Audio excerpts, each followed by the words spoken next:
Night. Well, let's first take a look at that moment of silence at Yankee Stadium. And great American died today at 93.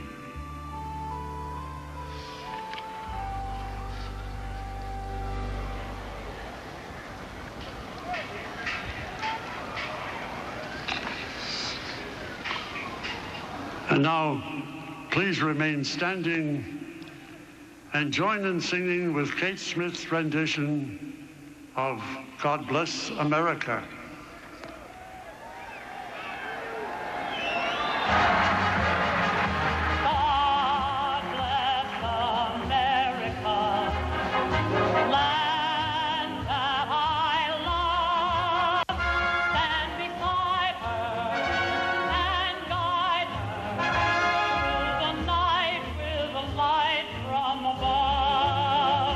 From the mountains to the prairies, to the oceans white with foam, God bless America, my home, sweet home.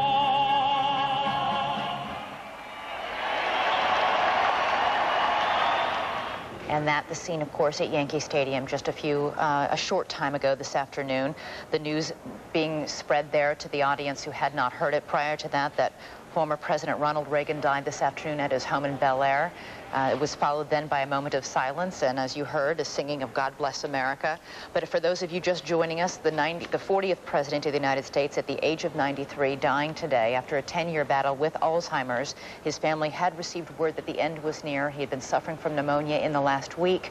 His children were called to the bedside late last night and were with him today, along with his beloved wife, Nancy Reagan, dying today, this afternoon, at the age of 93, the longest living president in U.S. history. My colleague Peter Jennings will be joining us now. He's been preparing a special on President Ronald Reagan, his life, his 2 terms in office, and his recent death.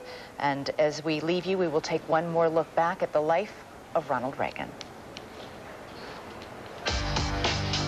The air controllers strike. They are in violation of the law. And if they do not report for work within 48 hours, we are as firm in our convictions as we were when this started. They have forfeited their jobs and will be terminated. How do you sleep at night? I'm happy to announce that the U.S. Marine contingent, helping to supervise the evacuation, has accomplished its mission. Our young men should be out of Lebanon within 2 weeks. Tragic news from Lebanon. American Marines died this morning. A truck laden with an estimated 2,000 pounds of explosives had crashed its way across the airport parking lot into the lobby and then blew up. You hear about 1,000 people, it seems like, screaming, help me, God help me. The administration has never defined the justification for our being there. Our actions in Lebanon are in the cause of world peace. The invasion of Grenada. The Marines came in yelling, American soldiers, freeze. Our armed forces are engaging them in fast battle. More U.S. military men died today. It was a Soviet-Cuban colony being readied as a major military bastion. The president has been looking for a period of 2 years to do what he did the other day, and that's gunboat diplomacy. The United States has bombed Libya. We've had planes overhead, flares in the sky, explosions. Despite our repeated warnings, Gaddafi continued his reckless policy of intimidation, his relentless pursuit of terror. Among the casualties, 3 of the children of Libyan leader Muammar Gaddafi. I'm afraid that is going to open the door to a lot of international violence. I think the president made a great mistake. He counted on America to be past it. He counted wrong.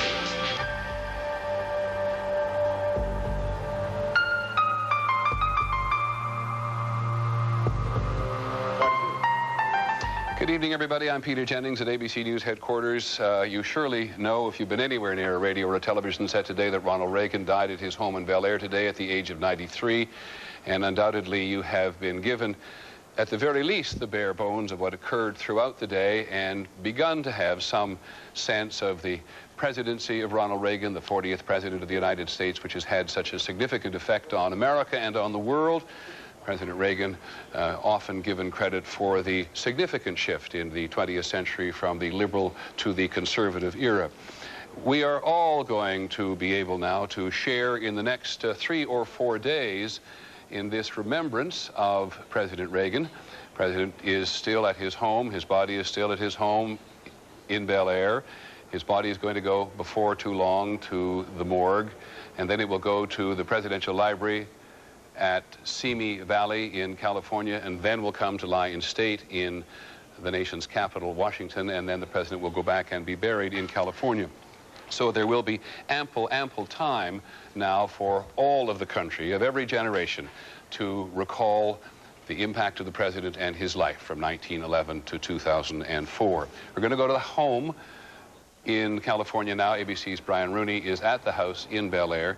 Brian, I've been curious as to how many people have come and gone. It was people coming to the house in the form of the children who gave us the first clues that something was going on. It was, Peter. At about 6 o'clock this morning, Ron Reagan Jr. and Patty Davis arrived here, and that was our first clue that something might be happening today. Michael Reagan arrived late after we already knew that the president had died in mid-afternoon. Most of the presence here today, Peter, has been police and security and the press. A few flower deliveries, not much evidence of friends and other family coming and going. As that goes, it's been fairly quiet. We're waiting now for a hearse to arrive to come and take the president's body away. We're told that will happen sometime within the next hour. Mrs. Reagan, we know Brian has known this day was inevitable for a long period of time, ever since the president left office, of course. Has there been any sense on the family's behalf there that the rest of the world is intruding? She, of course, has made one written statement. There has been nothing that has come directly out of the family. Earlier today, the press was asked to stay away from the area directly across from the gates of the house to respect the family's privacy. That's really the only indirect communication that we have had coming out of the family. We are told by the police that no statements will be coming for the police or any other authorities, that it's entirely a family affair, and that's really the way it has been so far. Even the family members, Ron Reagan Jr., Michael, tipped their hats a little bit at the press, but didn't say anything coming and going. Many thanks, Brian. Brian Rooney, who's been out there in Bel Air for the afternoon. As I said, the clues to the fact that the president was close to the end began to come in snatches yesterday, really.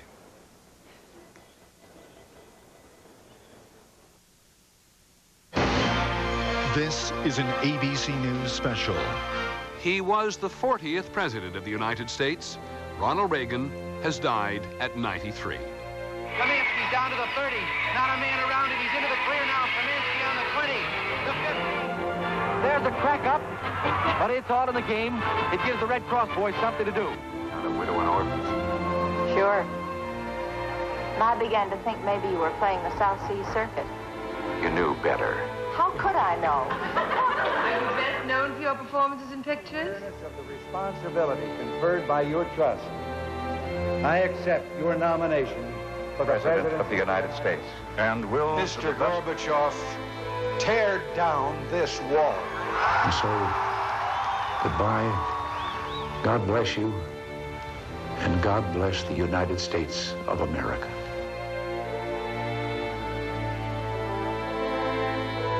Well, some clues there as to what we're going to be talking about in the next several days. As we said, President Reagan, who ushered in the conservative era to the United States in a way that gave the country back its self-confidence in many ways, no matter what people thought of the president's record, and there'll be time for that in the next 4 days, and that debate as well about foreign policy and tax cuts and all that. But for now, let's revisit very briefly here what it's been like in the last couple of days as the news began to seep out to the rest of the world that the time had come. Today that the president was failing, and early today his son Ron Jr. came, followed by his sister Patty, and shortly after by a nurse. The International Press Corps began to assemble. A White House reporter relayed a comment from an administration official that the president's condition had reportedly got worse during last week. Don't be surprised, we were told time is getting close. Time to think of one of the last photos the world saw of the Reagans at his 89th birthday party. When the president died, one of the first to be notified was President Bush. He told his chief of staff, this is a sad day for America. A great American life has come to an end. the Los Angeles Police Department was notified the president had passed away, security becomes important. The flag over the White House was lowered to half-staff. Mrs. Reagan's first statement was quite brief. My family and I would like the world to know that President Reagan has passed away after 10 years of Alzheimer's disease at 93. We appreciate everyone's prayers. The president had died at home at 1 o'clock this afternoon. The cause was pneumonia and his 10 years of Alzheimer's. 1911, 2004, and for the next several days, the world will watch in a very intimate way what happens. President's body will go in a very short period of time now to the funeral home in Santa Monica. ABC's Judy Muller is there. Judy? Yes, Peter. Even though the president's body is not expected to arrive here for more than an hour, the press has been here for hours. The police in Santa Monica have sealed off all the streets around this. I think it's emblematic that even though this death was expected, the man was 93, had been suffering for a long time from Alzheimer's, the outpouring of grief and support here is amazing. People have come down to stand on the corners and the curbs just to see a vehicle come by and go into the back door of a mortuary. And I asked one woman, why are you here? She's waving a flag. She's in her 70s. She said, just to be near him. I loved him. I thought he was a great man. And she added, this disease is so devastating. So there's a sense of relief for the family on the one hand, but a sense that they want to be here to honor him, even if it's a brief glimpse of the vehicle that's carrying him. Many thanks, Judy. Judy Muller at the funeral home to which the president's body will go. Then, of course, it's going to go to the Presidential Library at Simi, California, and then it will come to California to lie in state as well. And then it will ultimately go back, as we said, to California. It is appropriate, we think, today that two of the very first voices we heard in the wake of the president's death were that of ABC's Sam Donaldson, who covered the president in the White House. It was sometimes said that if President Reagan didn't have Sam to yell at him on regular occasion, Mr. Reagan, would have had to invent him. And Lou Cannon, who has been the president's biographer ever since the president emerged as a politician in California. So I want to get a very quick reaction in this special report from both of them, starting with Sam. Sam, this comes as no great surprise to you, but I would like to know what your first thoughts were. My first thoughts was of Ronald Reagan, who came to Washington as a man who was an optimist, who loved this country, and who said we were a great people. And you know, Peter, after Vietnam and Watergate and gas lines and the Ayatollah and all of that, with our people being held hostage in Tehran, that's what we wanted to hear. We were the shining city on the hill. And some people said, well, you know, he doesn't really know what he's talking about. I don't care whether he knew what he was talking about or not. The country responded to him, and it set his presidency on a course that I think was upward for most of the time. Sam, I've heard several people say today that, or observed today, that one of the president's last great acts for the country was, of course, the famous departure letter that he wrote telling the nation that he had Alzheimer's. Would you agree with that? Yeah, I would agree with that, because the letter is not filled with self-pity. The letter is not one in which says, woe is me. The letter is one which, once again, says, I love the country. And, of course, his wife, Nancy. And he left this country in the same way, I think, that he left the presidency. I know you'll play it, that very famous end broadcast of his, in which he talked about, we'd done it, and he loves the country, and God bless the United States. As he looked to the future, Sam, he had Alzheimer's for 10 years anyway, and may have had it faintly in the early stages.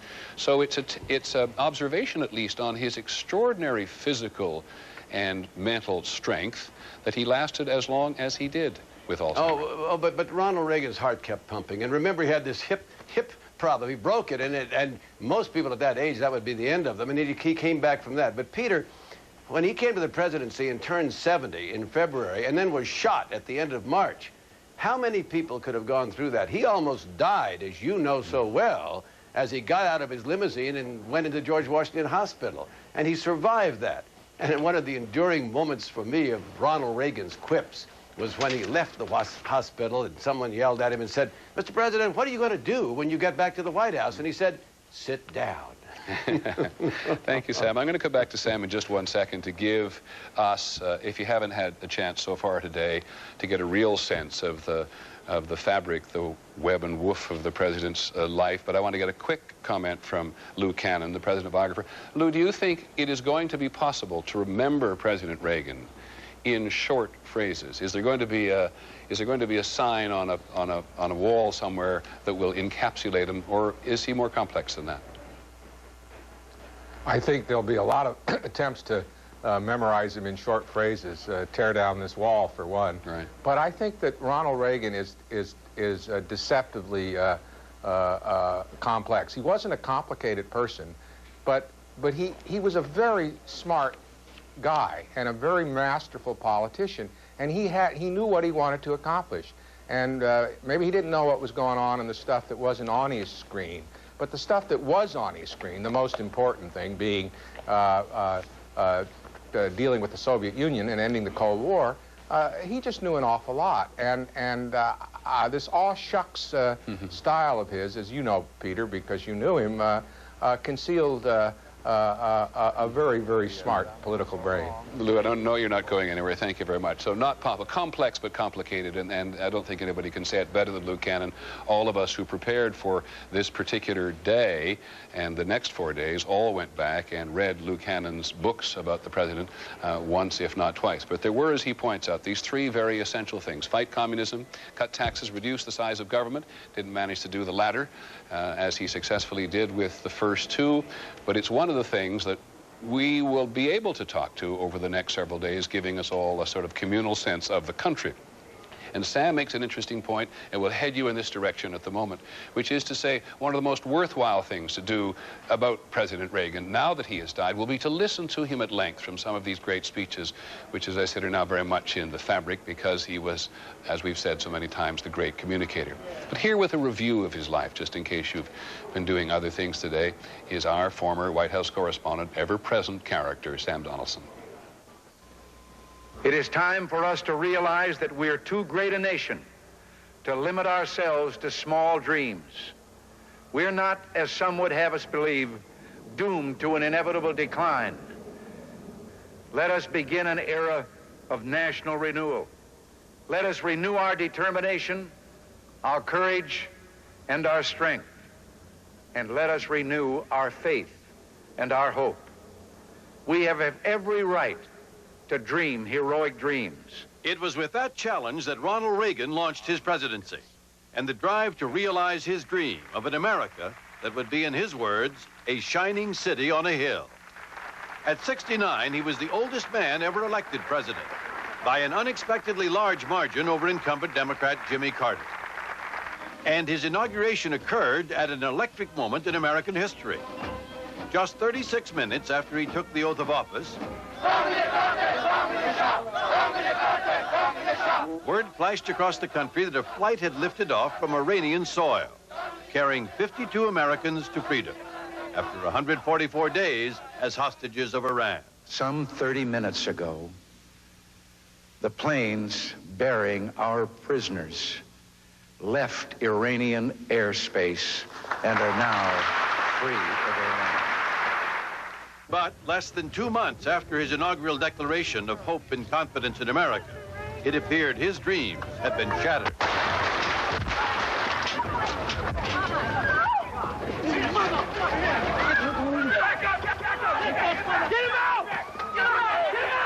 He was wounded by one of 6 shots fired as he left a Washington hotel after addressing labor leaders. Doctors removed a bullet that had lodged 1 inch from his heart. And the man who had so narrowly escaped death was able to joke about it. When his wife, Nancy, arrived at the hospital shortly after the shooting, Reagan told her, "Honey, I forgot to duck." Just before he went under the knife, he looked at his surgeons and said, "Please tell me you're all Republicans." And when he came out of surgery, he quoted the comedian W.C. Fields and quipped, "All things considered, I'd rather be in Philadelphia." When Reagan displayed that grace and courage of a true, self-assured Hollywood hero, it became a defining moment that lifted him into a stronger, early position of leadership. What are you going to do when you get home? Sit down. When Reagan came into office, the affection was there that Eisenhower had, but there was no sense of personal courage. The shooting changed that. People saw Reagan with all of the handlers and the PR masters and everything like that stripped away. They saw him as he truly was. They had a glimpse of him as true character, and I think they felt that there was a man with true grit. He was back on the job within a month. With Congress and the nation behind him, he began to implement his program. I have come to speak to you tonight about our economic recovery program and why I believe it's essential that the Congress approve this package, which I believe will lift the crushing burden of inflation off of our citizens and restore the vitality to our economy. He put forward a radical program of tax cuts and military spending increases. He fought to reduce the size of government and cut social programs. He tried to curb liberal judicial activism. It was called the Reagan Revolution. His first 2 years in office brought the deepest recession since the Great Depression of the 1930s. But with his tax cuts and spending reductions in place, the economy slowly recovered. That recovery was helped by forces he didn't really control. Oil prices fell sharply, so did inflation.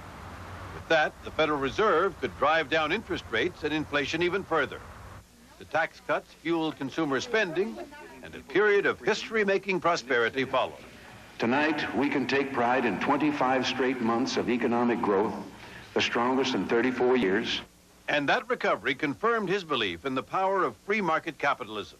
What I want to see above all is that this country remains a country where someone can always get rich. That's the thing that we have and that must be preserved.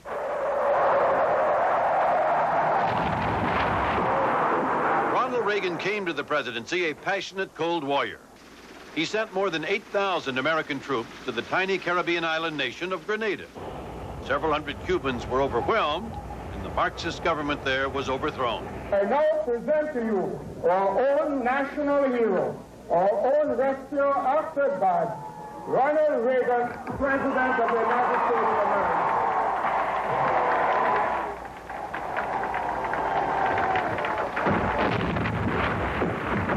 Battleships and Marines were sent to Lebanon in an ill-fated attempt to block the chances for Soviet meddling there. When more than 240 American Marines died when a suicide bomber drove a truckload of explosives into their barracks, and the limits of U.S. military power became embarrassingly clear, he cut his losses and withdrew. They are our brothers, these freedom fighters, and we owe them our help. I've spoken recently of the freedom fighters of Nicaragua. They are the moral equal of our founding fathers. With Washington's support, Contra rebels fought vainly to topple Nicaragua's communist-leaning government. But Afghanistan's U.S.-backed Mujahideen succeeded in throwing out Moscow's troops. Already one of the Soviet Union's most implacable foes, his successes in Grenada and Afghanistan gave new energy to Reagan's conviction that communism was reversible.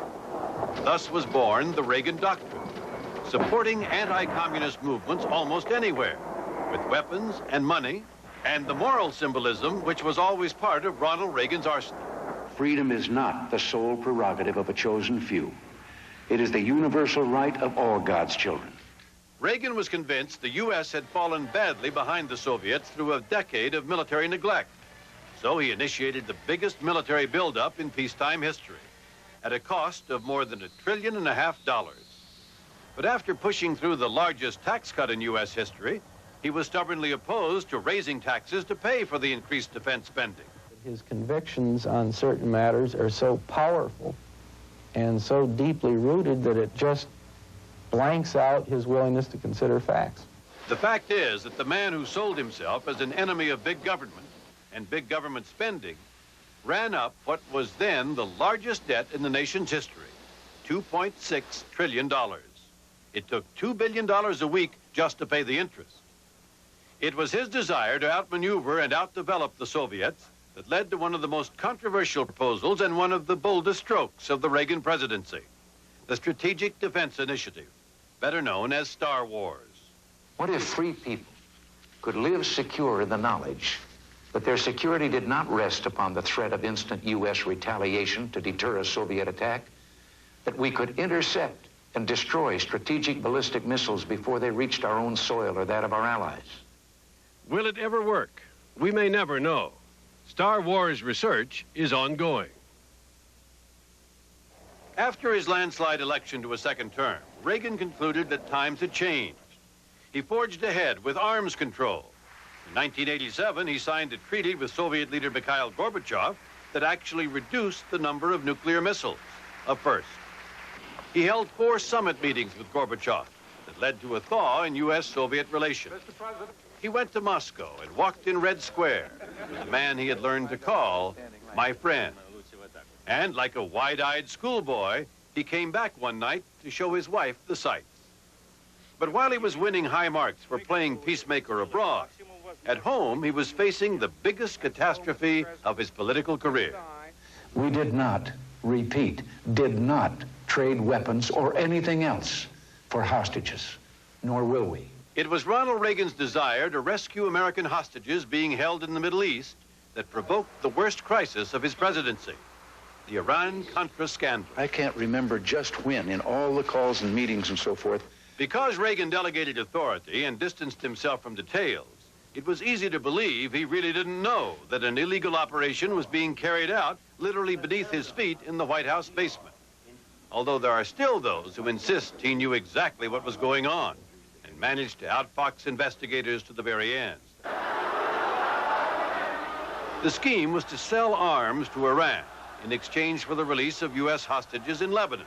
My 4th birthday in captivity passes, and as the end of my 4th year approaches, I find it difficult to keep my hopes and my courage high. Some of the profits from those arms sales were diverted and used to secretly funnel military supplies to Contra rebels in Nicaragua, in defiance of a congressional ban on military aid to the anti-communist rebels. While this scandal continued to haunt members of his administration for years, Ronald Reagan himself made a more or less complete political recovery. What Americans remember about Ronald Reagan is his wit, his charm, and his passion. Teddy Roosevelt called the presidency a bully pulpit. But no one in this television age has preached from it so effectively as this accomplished actor, who became known as the great communicator, whether in a formal address from the Oval Office, My fellow Americans, thank you for sharing your time with me tonight. or from a multitude of locations in the field, from the Korean DMZ to the beaches of Normandy on the 40th anniversary of D-Day. These are the boys of Puente Hope. These are the champions who helped free a continent. These are the heroes who helped end a war. When Ronald Reagan spoke, the country listened. When he found a stage from which to make his point, the country watched enthralled. He always played his role appropriate to the setting. He seemed to fit in wherever he went. He had the right touch, whether in the company of the wealthy and powerful abroad or the bereaved and heartbroken at home. His wit not only entertained the nation, Me? I'm sorry. I would pick one in uniform. He can lick me. it fueled and cemented America's love affair with Ronald Reagan. To be sure, there were some very awkward moments. When he fell asleep at his first meeting with the Pope, when he was about to make a radio address and he joked into a live microphone that he just outlawed the Soviet Union and the bombing would begin in 5 minutes, when his wife had to coach him on what to say to reporters about getting the Soviets back to the negotiating table. Doing everything we can. Doing everything we can. Or when she scolded him for not dressing properly. Should have worn a raincoat, honey. You should have worn a raincoat. His infrequent news conferences were often confusing. The deficit is, or I should say, wait a minute, the spending, I should say, of gross national product. Forgive me. But even his gaffes seemed to endear him to a public that loved him. Those were the good days. You know, there was something golden about that period, and so I think he'll always be fondly remembered for those years. When Reagan left office in 1989, he had the highest popularity rating to that time of any retiring president in the history of the poll. In 1994, he said goodbye to the nation, writing that he had Alzheimer's, the disease that would silence America's great communicator. 5 years later, his wife Nancy would bear her pain. He doesn't go for walks, or he doesn't swim anymore. It is probably the worst disease you can ever have, because you lose contact, and you're not able to share. In our case, you're not able to share all those wonderful memories that we have, and we had a wonderful life. In 2001, Ronnie has a wonderful disposition, always has had, and still has. He's Dear, sweet, wonderful man. Reagan and Nancy raised two children, Ron and Patty. Patty, who had been estranged from her parents, grew closer in recent years. But it was Maureen, Reagan's daughter with his first wife, Jane Wyman, who was the closest to Nancy throughout Reagan's illness. When Edmund Morris's controversial biography, Dutch, portrayed Reagan as mysterious and unresponsive, it was Maureen, who died of cancer in 2001, who came to her father's defense. He wasn't elusive and he wasn't inscrutable. He was a kind, caring, fun person and a fantastic politician. Other men may have performed the job better, but no one played the role of president as well as Ronald Reagan. And he left with the conviction that the Reagan Revolution had, after all, brought America much closer to being a shining city on a hill. My friends, we did it. We weren't just marking time. We made a difference. We made the city stronger. We made the city freer. And we left her in good hands. All in all, not bad. Not bad at all. And so, goodbye. God bless you. And God bless the United States of America. As somebody said today, the president could make you cry. President Bush has already ordered flags on federal buildings and installations around the world to be flown at half-staff, and from Washington spreading out around the world now. Flags have already gone into that position of honor where they will remain for some considerable period of time. Military officials are tonight flying out to California. They'll confer with Mrs. Reagan tomorrow because the president's funeral it will be of enormous importance to the nation and to the world, and for the country, of course, particularly. And so they will talk to Mrs. Reagan tomorrow about the organization of that. You can guess that a lot of that organization has already been put in place, even as it was for President Kennedy under the sudden circumstances of his death. And with all of that visual record that Sam has used in his first pass at the president's life, there will be no question whatsoever that no one will ever have to wonder where was Ronald Reagan at any given time in his life, or what did he have to say on any given subject, or what did he look like under certain circumstances. But there'll be a great many people who worked with the president and who served the president, about whom we will surely in the next several days say, whatever happened to? I don't mean this as any insult, whatever. But take a look at this picture of the president's second cabinet at the beginning of 1985. Those faces will become more familiar to them, many of them, in the next few days, including the gentleman down there on the right, who was, among other things, the President's Secretary of Defense from 1981 to 87. He was the director of Ronald Reagan's financial office in California when Mr. Reagan was governor of California, and he was chairman of the California Republican Party in the early 1960s. And tonight, Caspar, known as Cap Weinberger, is in Maine. Can you hear me, sir? Yes, I can.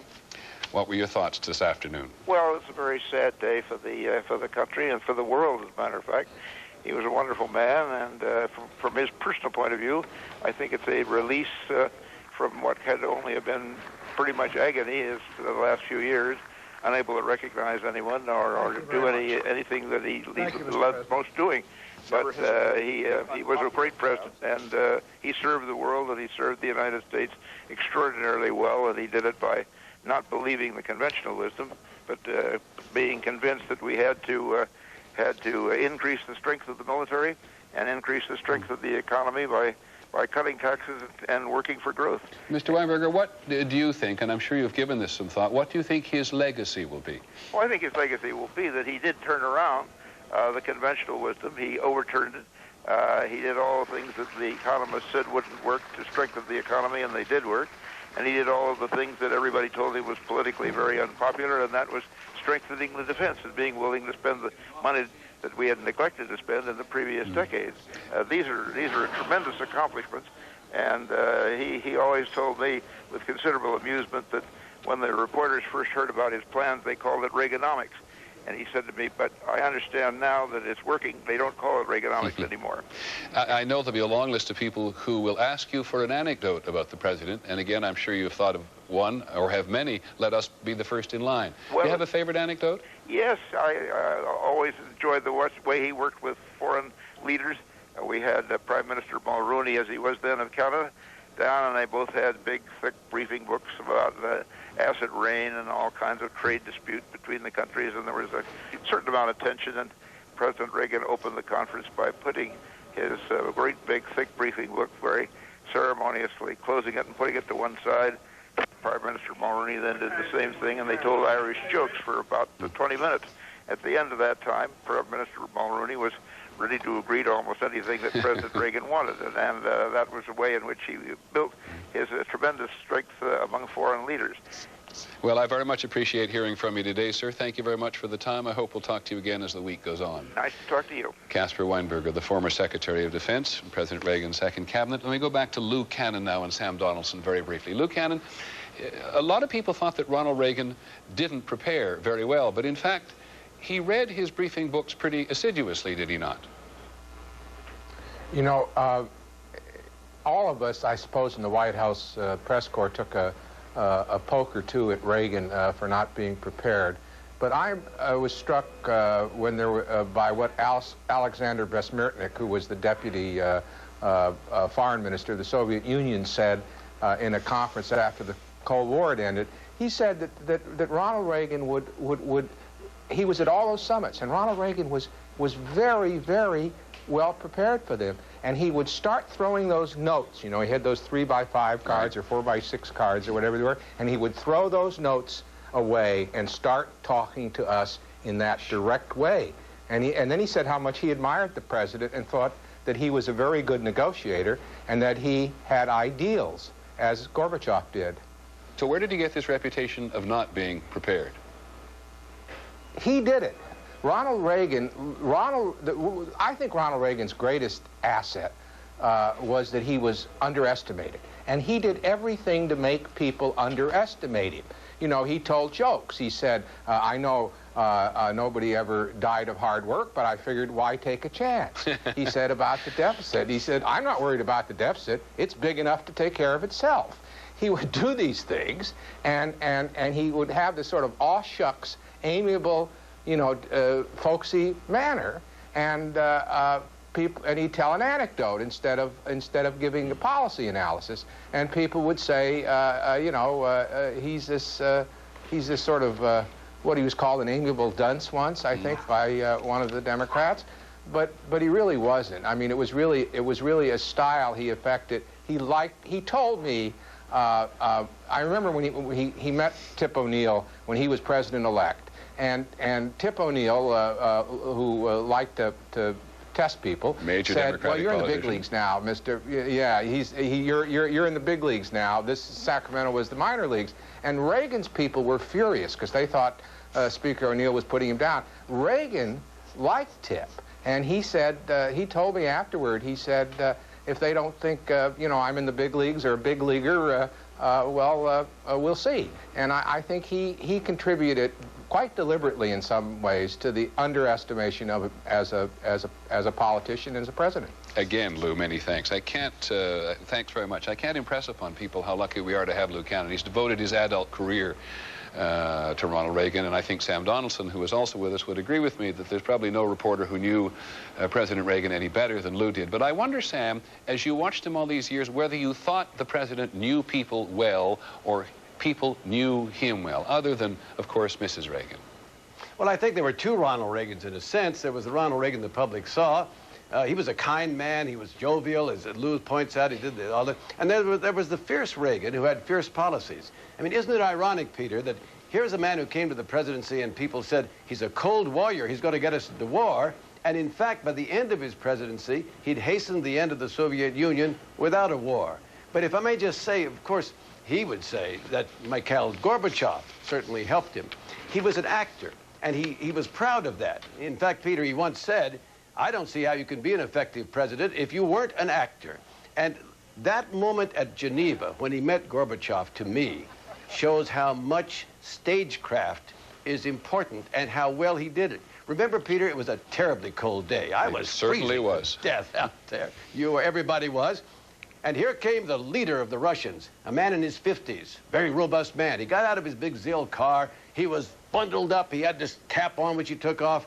And down the steps came the President of the United States in a suit, no scarf, no overcoat, just completely, and grabbed Gorbachev and helped him up the steps by putting his hand under his arm. And so the image was that here was Ronald Reagan in charge. It was an image that Hollywood couldn't have done any better. Thank you, Sam.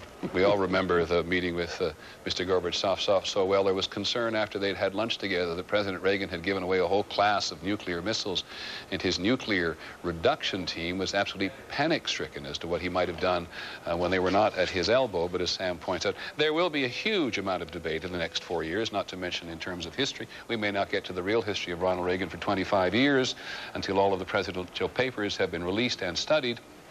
But in the next few days, there will undoubtedly be a great debate about the president's role in ending the Cold War and bringing the Soviet Union to its knees. One of those people who has spoken about him already today is Justice Antonin Scalia of the Supreme Court, who said in a brief statement that no one needs to sing the president's praises. The man who presided over the bloodless dissolution of the Soviet Empire will go down in history as one of our great presidents.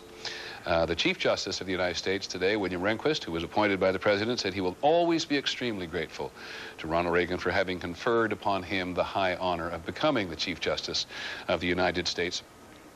And Justice Scalia says one other thing that I think, no matter what people think of President Reagan politically, they will all agree with was, to quote Justice Scalia, he was shamelessly patriotic and infectiously optimistic.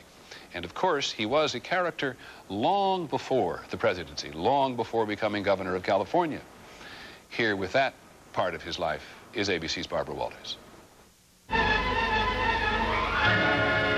Next on the list of witnesses is Ronald Reagan. I began to be hit over the head with things such as the big communist attempt to take over of the motion picture business. And up until then, I didn't really believe there was anyone subversive. I thought it was all propaganda. In the late 40s, America was in the grip of a Red Scare. As the Soviet Union locked Eastern Europe behind an iron curtain of communism, many, including Ronald Reagan, were convinced that communists were infiltrating all aspects of American life, including Hollywood. There has been a small group within the Screen Actors Guild. In 1947, when Reagan testified before the House Un-American Activities Committee, he was president of the Screen Actors Guild. He had joined the union soon after coming to Hollywood and had taken to guild politics as he had taken to campus politics back in college. Our thanks to tonight's stars, Jane Wyman and Ronald Reagan, who joined hands at the footlights for a curtain call. But Jane Wyman and Ronald Reagan were growing apart. In 1948, she sued for divorce. I took it kind of hard. I think mainly what I suffered from was not so much that I couldn't stand not being loved. I guess what bothered me most was not having someone to love. And so I was just playing the field. I was dating every direction for quite some time until the strange meeting with Nancy. Helen, Nancy, it's good to see you. In 1949, an actress named Nancy Davis began receiving unsolicited mail from communist organizations. She was afraid she'd end up on the blacklist and never work again. So she asked the director, Mervyn LeRoy, for help. He said, well, I know somebody who can help you with this, and he's the president of the Guild. And Ronald Reagan. And Nancy went, ooh, like to meet him. I read that you said that on your first date you could remember to this day everything you ate and exactly what you wore. I could. What did you eat and what did you wear? I had steak. And I wore a black dress. And they ended up going to see Sophie Tucker and stayed for her second show and didn't get home till 2 o'clock in the morning. And that sort of started things. In 1952, Ronald Reagan and Nancy Davis were married. In 1957, they co-starred for the first and only time. It's time for me to go now. In Hellcats of the Navy, Ronald Reagan would make only one more film. After the war, the public's taste had changed. You know, they'd gone through this horrible war, and they didn't really want to necessarily see the same kind of movies during the 50s as they did during the 30s. And he still wanted to play the roles that he had wanted to play before the war. And I'd chosen some of the wrong pictures to do, and then I just didn't like the caliber they were sending me, so I said, we're going to have to sweat it out. I'm going to turn down everything until the right one comes along. This was the age of Marlon Brando. I mean, where did Ronald Reagan really fit into that? Well, the answer is he really didn't. Reagan would find a way to stay in the business he loved so much. In the early days of television, Reagan was hired to host General Electric Theater. Here is Ronald Reagan. In our story tonight, there's a little touch of magic. Especially in that era, you know, the 50s and the 60s, for a movie actor to go to television was quite a step down. I mean, you know, he even did a little Vegas thing for a while, you know. I mean, he was struggling to make ends meet, you know, struggling to stay in the entertainment industry. Oh, that's hot. Oh, it's not. Oh, but delicious. Everything's just right, isn't it, Patty? Yeah. Reagan also made commercials for GE, sometimes with his wife and daughter, Patty. Well, that's part of living better electrically. It's the same old script with a new cast. But more importantly, he began speaking around the country for the company. And it was as he traveled the country, meeting Americans from all walks of life, that his interest in politics heightened, and his long-held adherence to the Democratic Party began to waver. Following pre-recorded political program is sponsored by TV. In 1962, Reagan changed his political affiliation from Democratic to Republican. Ladies and gentlemen, we take pride in presenting a thoughtful address by Ronald Reagan. Mr. Reagan. 2 years later, in the waning days of the 1964 presidential race, Reagan was asked to deliver a televised speech on behalf of arch-conservative Barry Goldwater. The speech would change Reagan's life and the course of history forever. You and I have a rendezvous with destiny. We'll preserve for our children this, the last best hope of man on earth, or we'll sentence them to take the last step into 1,000 years of darkness. Reagan's eloquence convinced a group of conservative California businessmen that they should guide him to his own rendezvous with destiny, to run for governor of the state. It's an idea his son says would never have come to Reagan on his own. No, I promise you, despite the fact that he was the head of the Screen Actors Guild and the union during the 50s and all that sort of thing, he had no political ambitions before people started working on him to run for governor. He really didn't. And why should he have? After all, he was an actor. But in California in the 60s, it wasn't so far-fetched.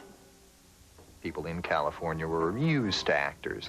But also, people understood that television was going to play a big role in politics now. For example, after my first trip abroad, people had seen the Kennedy-Nixon debates and had realized that Nixon probably lost that debate and therefore the election because he had a sweaty upper lip and a 5 o'clock shadow and all that sort of stuff. He wasn't good on television. And so the thought was floating around out there, I'm sure, that we got to find somebody who's good on television.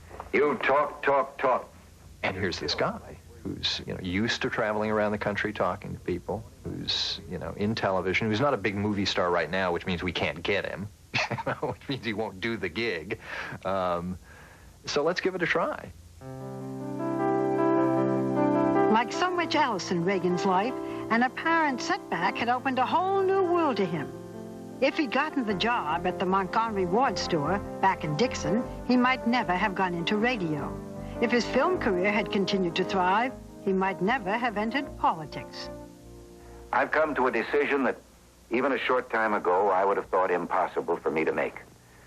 And yet I make it with no lingering doubts or hesitation. As of now, I am a candidate seeking the Republican nomination for governor. No candidate is more instantly and better known, and that is his greatest asset. But he is known as an actor, and that is his greatest liability. Ladies and gentlemen, it's my pleasure and privilege as an actor to introduce to you another actor who will soon be the next governor of the state of California, Ronald Reagan, ladies. Reagan's political handlers cleverly decided to exploit his very lack of experience in the race against the popular incumbent, Governor Pat Brown. And I wonder, Do you suppose that the governor actually doesn't know that all that money he's been wasting the last 8 years was put up by people like you and me who've been making a living? He had a very special talent. And I think part of the reason he was so good at it was that he was saying what he meant, and he meant what he said. How do you react when people describe you as a politician of the TV era?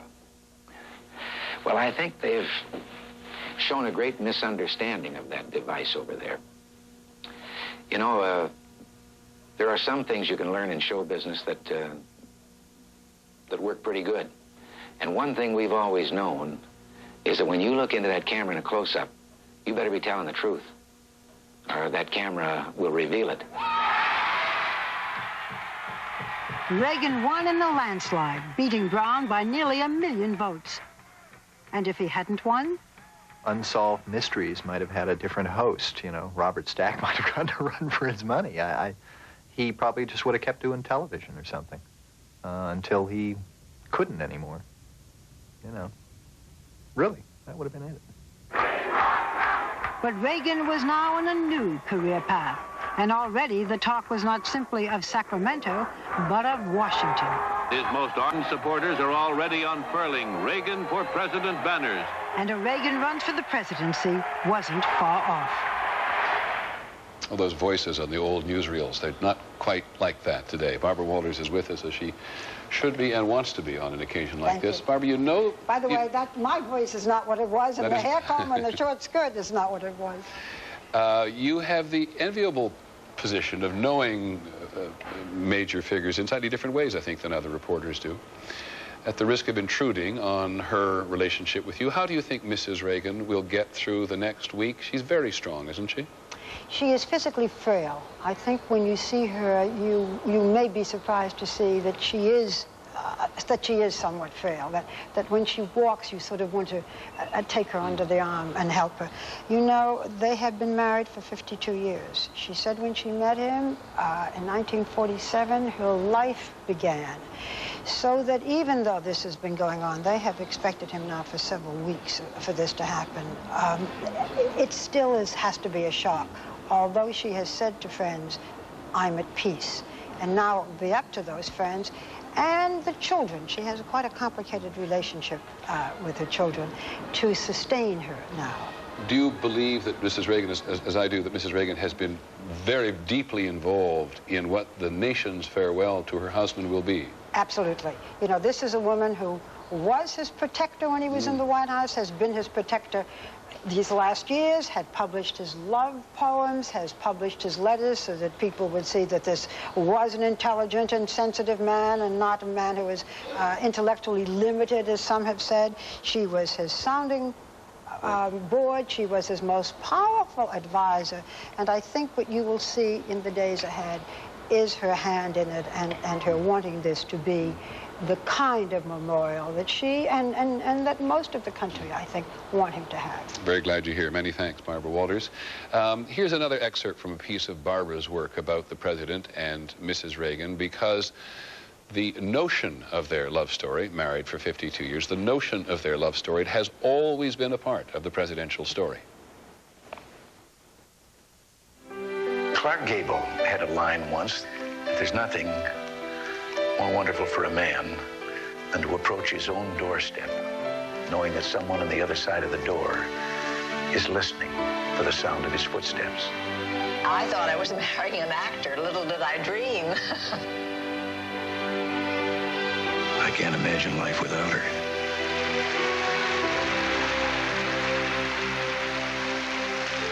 Nancy Reagan is described as a shrewd politician who wants to be First Lady.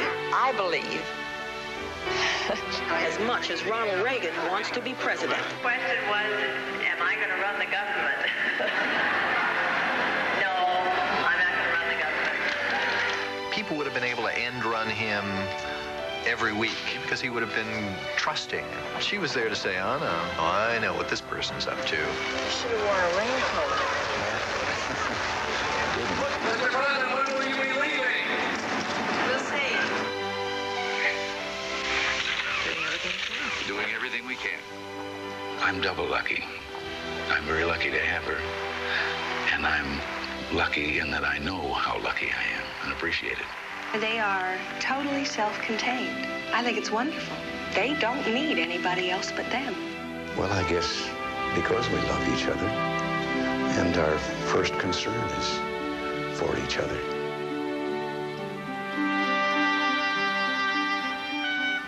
Remembering Ronald Reagan and Ronald and Mrs. Reagan, of course, in this case, because, as I said, this has been such a part of their life and such a part of the public life.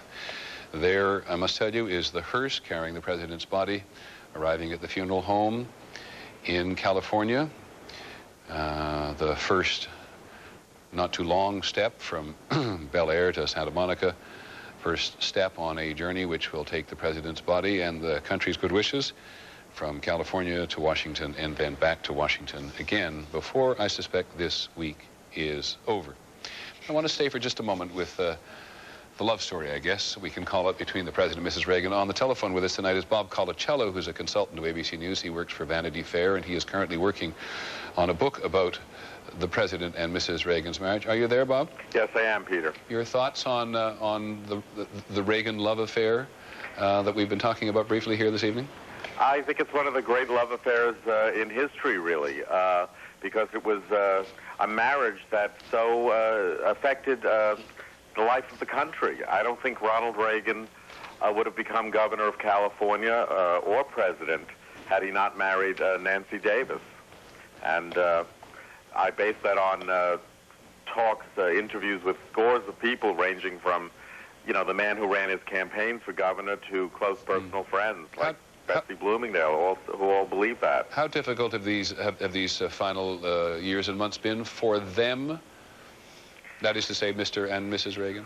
Well, you know, for him, it's been a long, slow decline. Once he fell and broke his hip, I think that was, in a sense, the beginning of the end, although I think it was hard for her to accept that. And but she became, you know, she's barely left Los Angeles in the last 5 years. In fact, she's only left for occasions directly related to his legacy, such as the christening of the USS Ronald Reagan. Mm-hmm.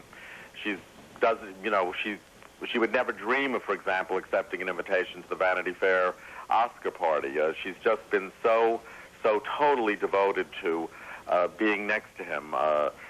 You know, she'll go for lunch with a friend or two, but it's just been a remarkable example of total devotion and love, I think, on her part. And I think until quite recently, he still had some sense of who she was and that she was there for him.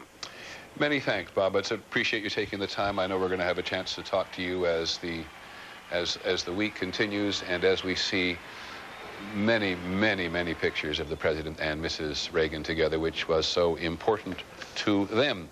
On the phone with us, with us live again at the moment is ABC's George Will and David Gergen, who's a consultant to ABC News and worked in President Reagan's White House. George Will, I want to ask you a little bit about policy, if I may. President Reagan was brilliant and articulate at articulating the Reagan Revolution. Remind people, especially the young, what the Reagan Revolution was and when did it come into being? The Reagan Revolution basically was the belief that the government had been too much with us, that the American people's creative energies were being suffocated. We tend to forget, Peter, that in one astonishing 27-month period, Margaret Thatcher was elected in Britain, the College of Cardinals elected the current Pope, and the American people elected Ronald Reagan. All three of them were, in a way, backward looking, back to another kind of orthodoxy that they felt had made their respective countries or institutions more vital. And Ronald Reagan believed that there was nothing wrong with the American people. In that sense, he was a little different from Margaret Thatcher, who thought the British people had been somehow spoiled. He said the American people are just fine, get out of their way. And that was his policy. And in terms of actual policy, it was this struggle against the Soviets, this determination to cut the nation's taxes, and the determination to make government smaller, which I observed earlier, I hope you think fairly, he didn't quite succeed at. He didn't quite succeed, but that was a secondary policy. The main policy was the war. We were in the Cold War. Hitherto, under détente, the policy in the United States had been to moderate and measured in a measured way, conduct the Cold War. Ronald Reagan said, I have a better idea, let's end it. And he had a plan. It involved enormous buildup of the American armaments, enormous stress put on the Soviet Union, not just by the United States, but the help of Saudi Arabia, which kept down the price of oil and hurt the exports of oil by the Soviet Union. A complicated plan, steadily administered, that came to fruition in the year he left office, when the Berlin Wall came down, and 3 years later when the Soviet Union disappeared. George, it will be good to have you with us as this week continues as well. George Will, ABC's George Will, taking us on that passage there from containment to ending the Cold War between the Soviet Union and the United States. I'm going to give the last word in this particular special hour tonight to David Gergen, who was the former director of President Reagan's communications office between 1981 and 1984. You've had several hours now, David, to get your thoughts together. You usually don't need more than a minute or two. Final thoughts for now? Well, as George Will said, Ronald Reagan was first and foremost our apostle of freedom, both at home with regard to limited government, which he thought would allow more creative impulses by the American people, and abroad in the fight against communism. But there was another element about Ronald Reagan that I think it's important to remember as we close tonight, Peter, and that is he wanted to help Americans remember who we are. Our past, our history. He talked about that in his farewell address.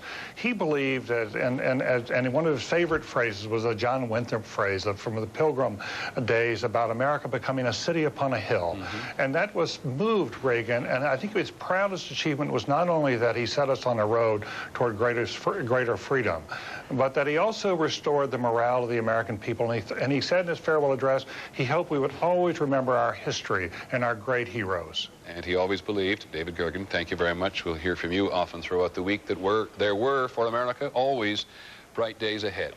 And so dies one of the great figures of the last 50 years in the world, Ronald Reagan, 93 years old, dies at his home in California. He will, before long, lie in state in the nation's capital. ABC News will cover this every step of the way, of course, and hopefully enable you and us all over the country to share in the memories and the hopes and the aspirations that the president stood for in many, many minds. Somebody said a little earlier today that he was, in many respects, as great in his post-presidency as he was in his presidency.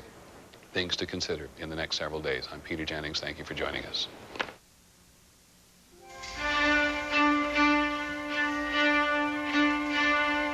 As I reflect on my life, I recall the fact that I'm a simple man from modest beginnings.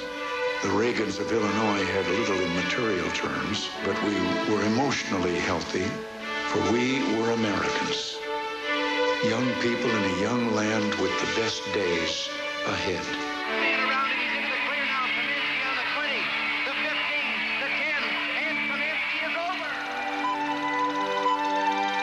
Stop talking, children, and finish your curly crisp. Don't you see, Hans? I think it'd be a little weak. Where's the rest of me? Sylvester. Yeah, but they all add up. Win just one for the Kipper. In our story tonight, there's a little touch of magic. Would you consider yourself a leading man? Rather. Here's great news about two wonderful Baraxo hand cleaning products. It's another way we live better electrically. I thought I was a good father. I should have been sterner than I was. In addition to being married, they were best friends. He really makes a better friend than a father. He's kind of a soft touch. He tried. Mr. Reagan. I have spent most of my life as a Democrat. I recently have seen fit to follow another course. You and I have a rendezvous with destiny. Actor Ronald Reagan is elected governor of California. I'll try very hard. I am paying for this microphone.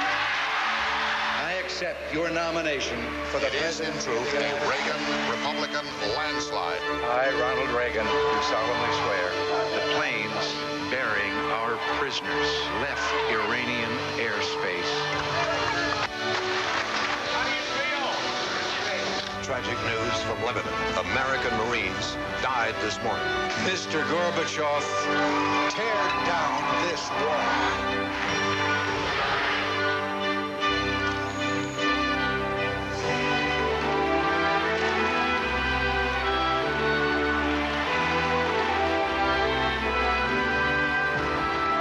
We've done great things.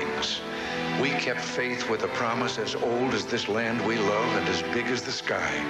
A brilliant vision of America as a shining city on a hill.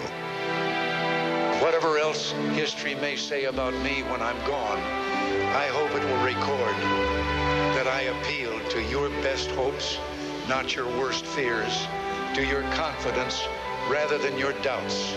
Goodbye, and God bless each and every one of you, and God bless this country.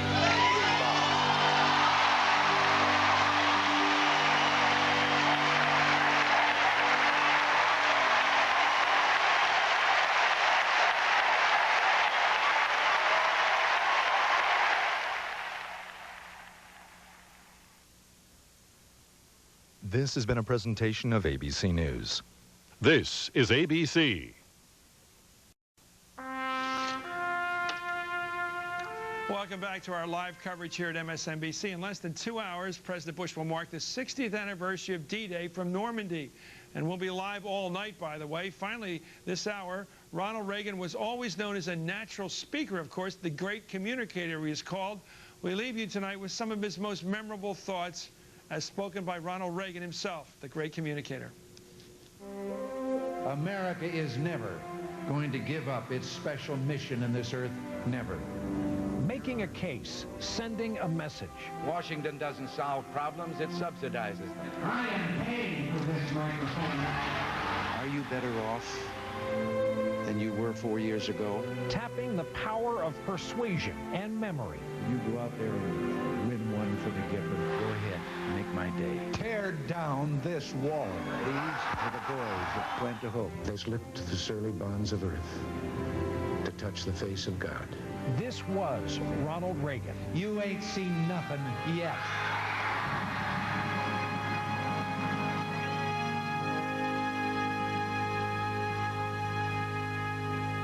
This is the issue of this election. Whether we believe in our capacity for self-government or whether we abandon the American Revolution and confess that a little intellectual elite in a far distant capital can plan our lives for us better than we can plan them ourselves. If you're unwilling to meet this challenge, then you'd better start preparing, deciding what you'll tell your children it was that you found more important than freedom. They'll want to know. I'm a citizen. I'm not an office holder or a party official. And I have gone wherever I've been asked. I'll make a speech at a bus stop if enough people are waiting. I have an extra added responsibility. I was a Democrat most of my life. I have a long penance to do. Well, I think there's a great importance in how you say it, don't get me wrong. But I don't think that at the same time you have to be a great orator. Freedom is a fragile thing, and it's never more than one generation away from extinction. It is not ours by way of inheritance. It must be fought for and defended constantly by each generation. You know, they tell me that in the parlance of politics, that this 100 days or so that we've been gone in Sacramento, that this is a honeymoon. If I'm on a honeymoon, I'm sleeping alone. Washington doesn't solve problems, it subsidizes them. Looks at every problem and figures if you throw money at it, it'll go away.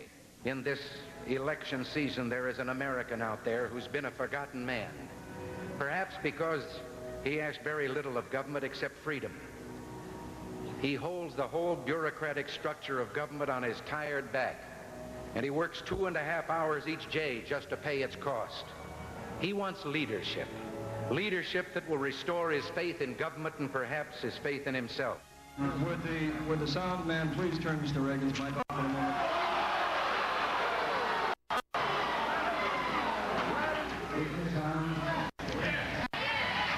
Mr. Green, Would you turn that microphone off, please?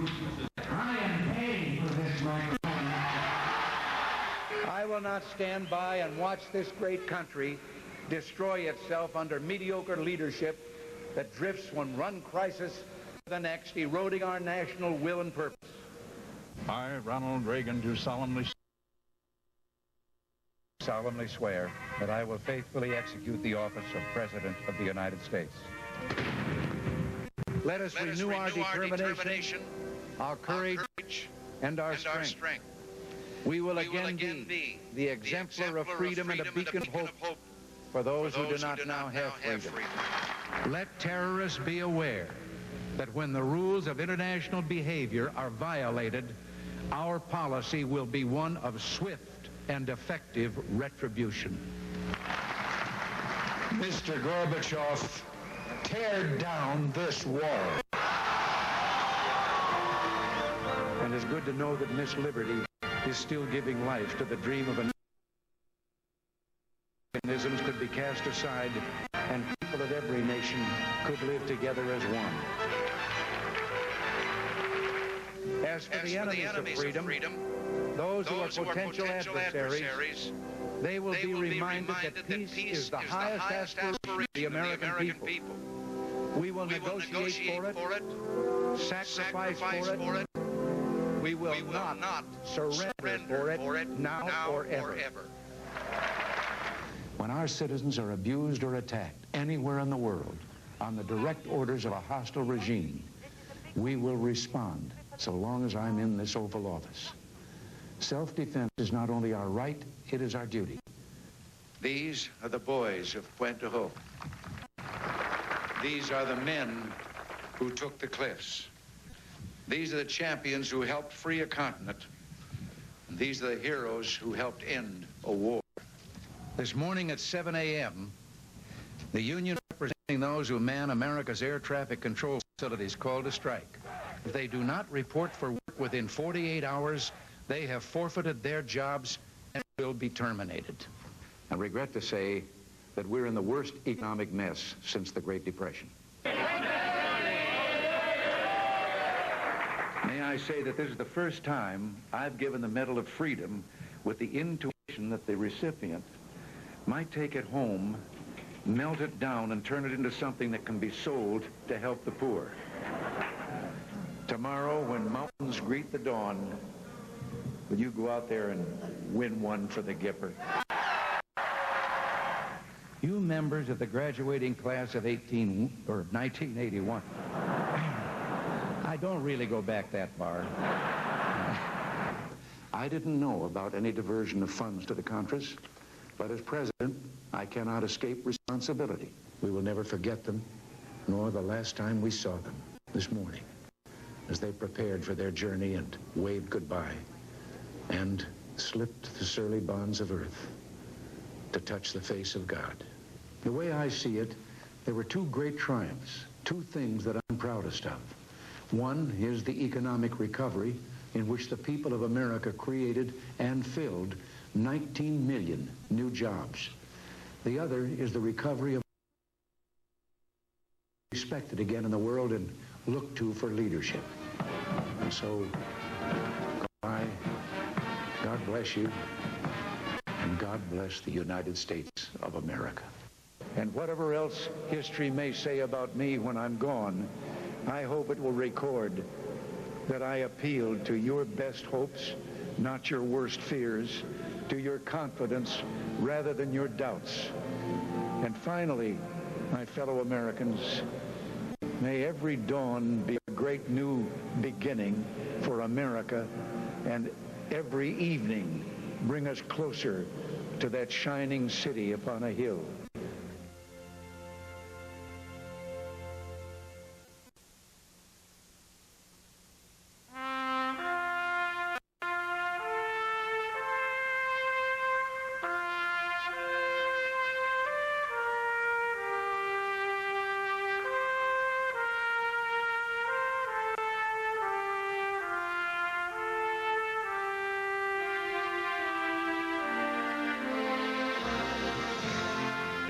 France, where he is about to take part in the ceremonies marking the 60th anniversary of the D-Day landing.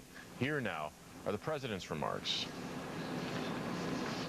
This is a sad hour in the life of America. A great American life has come to an end. I have just spoken to Nancy Reagan. On behalf of our whole nation, Laura and I offer to her and the Reagan family our prayers and our condolences. Ronald Reagan won America's respect with his greatness and won its love with his goodness. He had the confidence that comes with conviction, the strength that comes with character,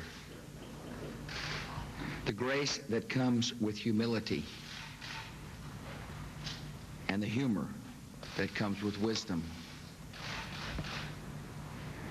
He leaves behind a nation he restored and a world he helped save.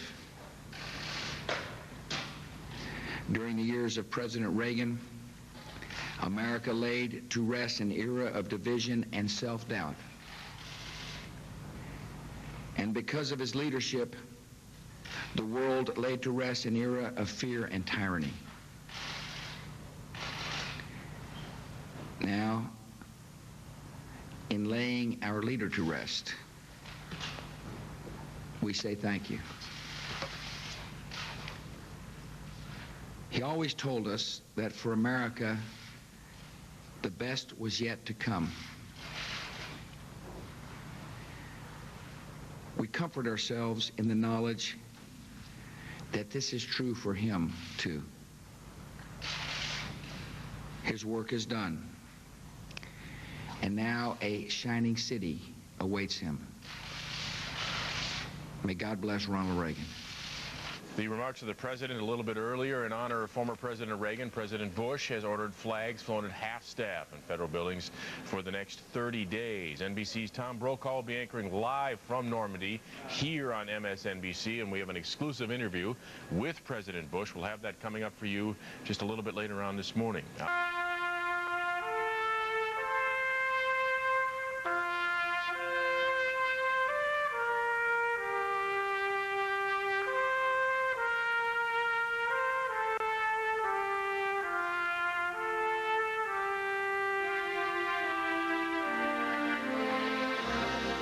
Welcome back. We are, of course, live here at MSNBC, and our live coverage will continue here throughout this day on MSNBC. Former First Lady Nancy Reagan stood by Ronald Reagan's side for more than 50 years, and she was by his side to the very end. And through all those years, they shared a love that only seemed to grow stronger. Here we take a heartfelt look at their unshakable bond in their own words. He's a wonderful man with, as I say, with tremendous integrity and courage and tenderness, and every woman should be as lucky as I am. The chemistry is that, as far as I'm concerned, I never like it when she's away from me. I realize the necessity for it, but I think we're much happier when we're together. There's Nancy Reagan, same person as Nancy Davis a number of years ago? Sure. Yes, same girl I married, and I'm a very lucky fellow. Do you ever, in a moment's notice at the end of a long day of campaigning, think to yourself, oh, why didn't Ronnie just stay the host of the General Electric Theater and let me go about being an actress? No, I never wanted to continue being an actress after I got married, ever. No, I'd seen too many marriages break up, and I didn't want to take that chance. What do you say about someone who gives your life meaning? What do you say about someone who's always there with support and understanding? Someone who makes sacrifices so that your life will be easier and more successful. But what you say is that you love that person and treasure her. About potatoes.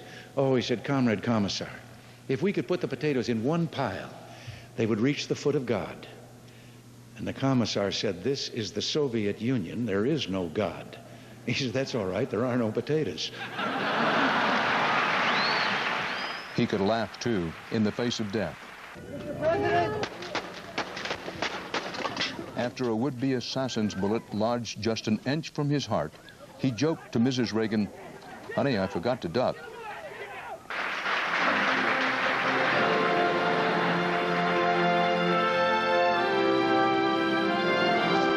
It was almost 6 years from his last day at the White House to the announcement in late 1994 that Ronald Reagan's long goodbye had begun.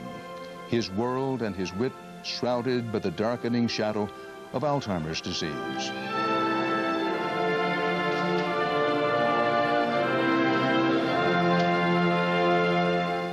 The literal-minded were forever troubled by his tendency to sometimes confuse life with the movies.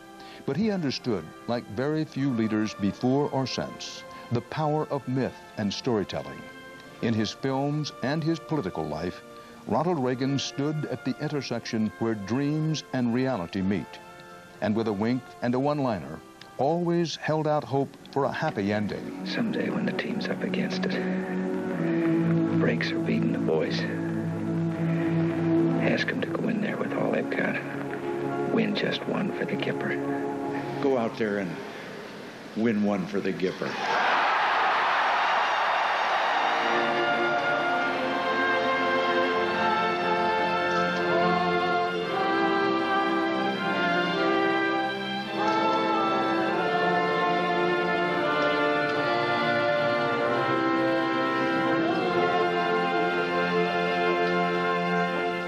President Reagan led the West in a decisive hour of a long battle for the survival of Western culture, Western ideas and ideals. He was a son of the West. Born in the American Midwest, he grew to full manhood and died in its far West. All of his life, he favored the West Wind. He dressed the part, acted it, spoke it, and lived it. The Reagan presidency began on the front steps of the Capitol, his inaugural ceremony, the first in history, facing west toward the mall and its monuments. His letter of November 5, 1994, announcing his Alzheimer's, poignant yet devoid of self-pity, tells us he was once again looking west. But Ronald Wilson Reagan also could not resist one more look back over his shoulder. He now makes his final ride, confident in the knowledge that, as he wrote, "For America, there will always be a bright dawn ahead." May we share his optimism, and may his steed hold steady as he completes his journey. We will think of him always when the west wind blows. I'm Dan Rather. Good night.